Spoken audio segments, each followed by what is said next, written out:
gamers, what's up? Welcome back to my channel. So today we are diving into two biggest games on internet, GTA 5 and Minecraft.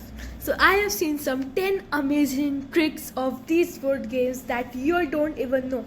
These are the legendary rare tricks found.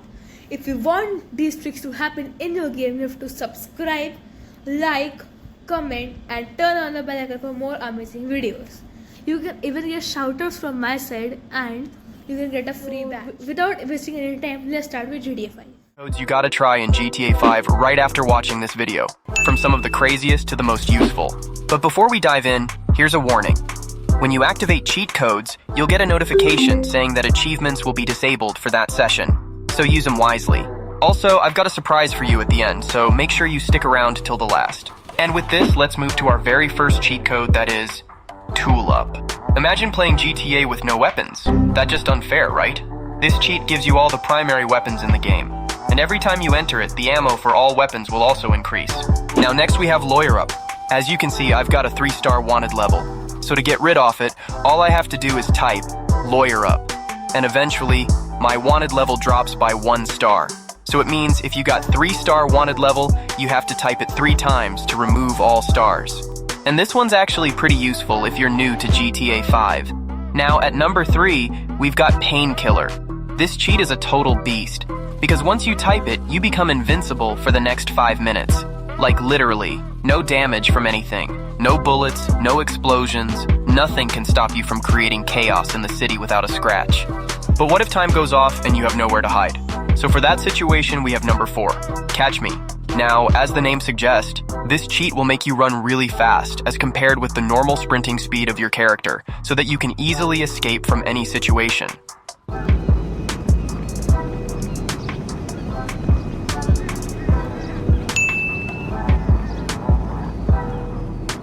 Alright, now let's move to number 5, Got Gills. Now this one's kinda like the last one, but for water. It makes you swim way faster than normal, and it really comes in handy if you get stuck underwater, or need to escape quick, as we do have some missions in story mode where we have to swim underwater also.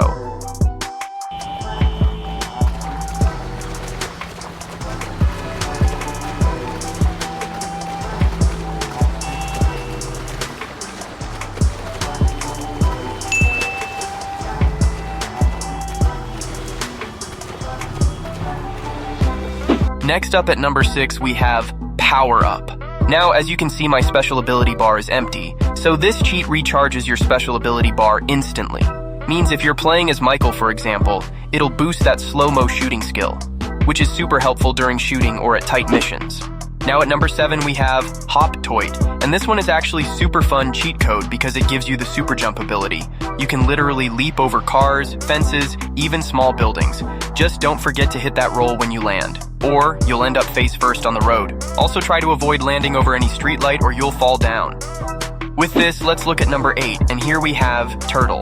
Now the best thing is that this cheat code also affects vehicle you are driving at that time. Once you type this, eventually your health bar will fill up. Also, if your current vehicle is damaged, then it'll get repaired, and it's actually very cool feature if you are driving an expensive car.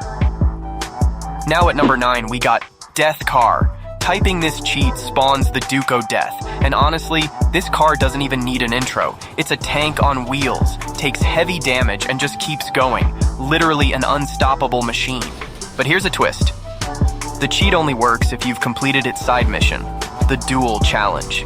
So if you ever find yourself in a tough spot, just spawn this beast and you'll be out from there in no time. Comet. Using this cheat code, you'll spawn a Comet sports car. It's got solid speed and pretty decent handling. And just like that, if you type in Rapid GT, you'll get another slick sports car. Honestly, I think the Rapid GT looks even better than the Comet, but it's just my opinion. Pro tips and tricks for Minecraft. आप में से most of the players ने इन tips and tricks के बारे में कभी सुना ही नहीं होगा, but अगर आप इनका use करते हो, तो आप एक actual Minecraft pro हो। अगर आप माइनिंग करने दिन में जाते हो तो ये आपकी सबसे बड़ी गलती है, बिकॉज माइनक्राफ्ट की कोडिंग कुछ इस तरीके से की हुई है कि एक सिंगल प्लेयर वर्ल्ड में एक टाइम पर 70 मॉब्स स्पॉन हो सकते हैं, चाहे दिन का वक्त हो या रात का वक्त हो। सो दिन के वक्त लैंड पे तो मॉब्स स्पॉन नहीं हो सकते, इसलिए सारे के सारे 70 मॉब्स केव्स में स्पॉन होंगे, जो कि आपकी केव एक्सप्लोरिंग एंड माइनिंग को और डेंजरस बनाएगा। इसलिए रात के वक्त माइनिंग करना इज बेटर ऑप्शन, बिकॉज आधे मॉब्स जमीन पे स्पॉन होंगे और आधे मॉब्स केव में। बहुत सारे लोग रिकवरी कंपास का यूज ही नहीं करते, बट ये काफी यूजफुल आइटम है। अगर आप कभी एक्सप्लोर करते करते बहुत दूर जाके मर जाते हो एंड आपको कोऑर्डिनेट्स भी नहीं याद है कि आप कहाँ मरे थे, तो उस टाइम पर रिकवरी कंपास काफी ज्यादा यूजफुल होता है, बिकॉज ये आपकी लोकेशन बताएगा जहाँ पर आप मरे थे, चाहे वो कितनी भी दूर क्यों ना हो। इसको बनाने की रेसिपी भी काफी सिंपल है। इसके लिए बस आपको एको शार्ट्स चाहिए जो कि आपको एंशिएंट सिटी के चेस्ट में मिलेंगे, एंड एको शार्ट्स को कंपास के चारों तरफ रख के रिकवरी कंपास बना लेना है। अगर आप माइनक्राफ्ट में क्रॉप्स को फास्ट ग्रो कराना चाहते हो तो ये लो कुछ फार्मिंग टिप्स। नॉर्मली प्लेयर्स कुछ इस टाइप से फार्मिंग करते हैं, जिसमें एक साइड में एक टाइप के क्रॉप्स और दूसरे साइड में दूसरे टाइप के क्रॉप्स, बट ऐसे करने से क्रॉप्स जल्दी ग्रो नहीं होंगे। आपको अल्टरनेटिव क्रॉप्स मेथड का यूज करना होगा। इस मेथड के अकॉर्डिंग आपने एक रो में कोई क्रॉप लगाया है, उसके नेक्स्ट रो में आपको कोई दूसरा क्रॉप लगाना है। फॉर एग्जाम्पल मैंने यहाँ पर फर्स्ट रो में व्हीट लगाया है, तो मुझे सेकंड रो में पोटैटो लगाना होगा। आप देख ही सकते हो नॉर्मल के कंपैरिजन में ऐसे करने से क्रॉप्स जल्दी ग्रो होते हैं। सेकंड, आप बीज को ला सकते हो अपने फार्म के आसपास कुछ इस तरीके से कि वो पूरे फार्म के ऊपर घूमते रहे। बीज बेसिकली स्प्रिंकल करते हैं कुछ पार्टिकल्स क्रॉप्स के ऊपर, जिससे क्रॉप्स जल्दी ग्रो होते हैं। ऑल्सो काफी सारे प्लेयर्स फॉर्चून ट्री का इस्तेमाल ही नहीं करते क्रॉप्स को हार्वेस्ट करते वक्त। अगर आपके पास पिकेक्स या एक्स में भी फॉर्चून ट्री है तो आपको उन्हीं से क्रॉप्स को हार्वेस्ट करना चाहिए। ये आपके लूट को मैसिवली इंक्रीज कर देगा। अगर आप स्प्लैश पोशन जमीन के ऊपर फेंक के यूज करते हो तो आप नोटिस करना आपको बहुत कम टाइम मिलेगा। फॉर एग्जांपल मैंने यहाँ पर 8 मिनट का स्प्लैश पोशन फेंका तो मुझे यहाँ पर 6 मिनट से भी कम का टाइम मिला, एंड वहीं अगर आप फेस के ऊपर अपने फेंकोगे तो आपको एग्जैक्ट 8 मिनट मिलेंगे। अगर आप किसी ऐसी जगह स्पॉन होते हो जहाँ आपके आसपास काफी सारे मशरूम्स एंड फ्लावर्स है, तो आपको आपके खाने की टेंशन लेने की अब कोई जरूरत नहीं, बिकॉज अब आपको वुड तोड़ना है कि स्ट्यू बनाना है, ये दोनों मशरूम्स इकट्ठे करने हैं एंड कोई सा भी एक फ्लावर ले लेना है। माइनक्राफ्ट में हर एक फ्लावर से सस्पिशियस स्ट्यू बन जाता है जो कि आपको अलग अलग इफेक्ट देता है। बट स्टार्टिंग में अगर आप ऑक्साइडेसी का सस्पिशियस स्ट्यू बनाते हो तो ये आपको रीजनरेशन देगा, एंड अगर आपको डेंडिलाइन फ्लावर मिल जाता है ना, आप उसका सस्पिशियस स्ट्यू बनाते हो तो उसको पीने के बाद आपका सैचुरेशन एकदम से फिल हो जाएगा।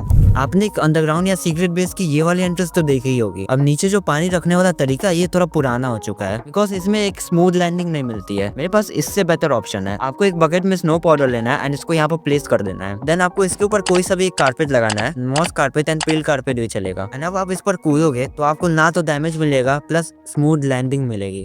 अगर आप एंड सिटी एक्सप्लोर करने गए हो एंड वहाँ पर एंड सिटी लूटते लूटते अब काफी दूर तक आ चुके हो, आपको ये तक नहीं पता कि आपका पोर्टल किस तरफ था, तो इस टाइम पर अब आपको एक नया पोर्टल ढूंढना पड़ेगा। तो आपको जल्दी से जल्दी पोर्टल मिले इसके लिए आपको बस अपनी ब्राइटनेस को 1 पे रख देना है। यस, मैं मजाक नहीं कर रहा, बिकॉज ब्राइटनेस 1 पे रखने से आपको पोर्टल दूर से ही हाईलाइट होते हुए दिखेगा। फॉर एग्जाम्पल आप यहाँ देखो, आपको पोर्टल दिखाई दे रहा है, एंड अब आप देखो आपको वहाँ पोर्टल दूर से ही हाईलाइट होते हुए दिखाई दे रहा होगा। इस ट्रिक का यूज करके पोर्टल मिस होने के चांसेस तो एटलीस्ट 0 हो जाते हैं। अगर आप भी एनविल में अपने टूल के ऊपर इंचानमेंट लगाने जाते हो एंड वहाँ पर टू एक्सपेंसिव लिखा आ जाता है, तो इसका मतलब बस यही कि आपने आपके टूल को अच्छे से इंचांट नहीं किया है या फिर आपने कुछ ज्यादा इंचानमेंट लगा दिया। अब इस प्रॉब्लम से बचने के लिए आपको इंचानमेंट करने का प्रॉपर वे यूज करना पड़ेगा जिसे प्रो प्लेयर्स यूज करते हैं। सबसे पहले आपको अपने आर्मर या टूल जिसको भी आपको इंचांट करना है उसको एक बार इंचांटिंग टेबल में ले जाकर चेक कर लेना है कि उसमें कोई मैक्स लेवल इंचांटमेंट मिल रहा है कि नहीं 30 लेवल पर। अगर मिल रहा है तो लगा दो, नहीं मिल रहा है तो आगे का प्रोसेस फॉलो करो। देन आपको विलेजर से ट्रेड करके सारे बुक्स ले लेने हैं जो कि आप अपने टूल या आर्मर पे लगाना चाहते हो। सारे बुक्स मैक्स लेवल के ही होने चाहिए ताकि आपको दोबारा इंचार्ज ना करना पड़े। अब सारे बुक्स को एक एक करके पेयर कर दो। ध्यान रखना सभी बुक्स को एक साथ पेयर मत कर देना वरना ये वर्क नहीं करेगा। पेयर करते वक्त एक बात का ध्यान रखना कि आगे पीछे बुक्स को करके देखते रहना कि किसमें कम एक्सपी लग रही है। और कुछ मैक्स लेवल के बुक्स होता है जिनको आप एक साथ कंबाइन करोगे तो आपकी ज्यादा एक्सपी यूज होगी। फॉर एग्जांपल मैंने यहाँ पर सोल स्पीड और डेथ स्ट्राइडर को एक साथ कंबाइन किया, मुझे 12 एक्सपी देने पड़ेगी। बट वहीं अगर मैं इस बुक को मेंडिंग या अनब्रेकिंग के साथ कंबाइन करूँ तो मेरा काम कम एक्सपी में हो जाएगा। अब सभी बुक्स पेयर हो चुकी है तो आप उनको एक एक करके अपने आर्मर के ऊपर लगाते जाओ। मान लो कोई एक बुक पेयर नहीं हो पाया तो आप उसको सिंगल भी ऐसे लगा सकते हो। इस प्रोसेस का यूज करके आपको टू एक्सपेंसिव वाली प्रॉब्लम तो आएगी नहीं, ऑल्सो आपके काफी एक्सपी भी बचेंगे। अगर आप भी अपने बेस के आसपास कुछ इस तरीके से टॉर्चेस का यूज करते हो तो ये काफी अजीब लगता है एंड आपका बेस अच्छा भी नहीं दिखता। इसकी जगह आप एक ब्लॉक नीचे रख दो टॉर्च को एंड उसके ऊपर मॉस कारपेट लगा दो तो पता भी नहीं चलेगा कि नीचे टॉर्च है और लाइट भी आते रहेगी। अगर आपको डेजर्ट टेंपल जल्दी से जल्दी लूटना है तो आपको सबसे पहले नीचे जाना है, फिर वहाँ का प्रेशर प्लेट तोड़ना है, फिर नीचे के सारे TNTs कलेक्ट कर लेने हैं एंड एक TNT लेना है, उसको यहाँ कॉर्नर में रखना है, उसके बगल में प्रेशर प्लेट रखना है, फिर उस प्रेशर प्लेट को प्रेस करके 2 ब्लॉक नीचे जाना है, फिर सारे चेस्ट ब्लास्ट हो जाएंगे, उनके अंदर का आइटम सेफली आपके पास इन्वेंट्री में आ जाएगा। आपको एक एक चेस्ट में से सामान निकालने की जरूरत ही नहीं पड़ेगी। ये ट्रिक बेसिकली स्पीड रनर के लिए काफी हेल्पफुल है। वीडियो यहाँ तक देख लिए तो ये लो बोनस टिप। माइनक्राफ्ट में स्टोन एक्स एक नेदराइट एक्स से भी ज्यादा पावरफुल है। आप यहाँ देख ही सकते हो, एक स्टोन एक्स 9 डैमेज देता है, वही एक नेदराइट सॉर्ड बस 8 का डैमेज देता है। ये स्टोन एक्स 2 हिट में ही मॉब्स को मार देता है, एंड वही नेदराइट सॉर्ड का हमें 3 बार यूज करना पड़ता है। एंड अगर आप दोनों पर शार्पनेस भी लगा दोगे तो स्टोन एक्स स्टिल ऊपर ही रहेगा, बिकॉज नेदराइट से 11 का डैमेज पड़ेगा एंड स्टोन वाले से 12 का। मतलब स्टोन एक्स रियली काफी ज्यादा ओपी है जावा एडिशन में। यस, ये फीचर सिर्फ जावा एडिशन के लिए है।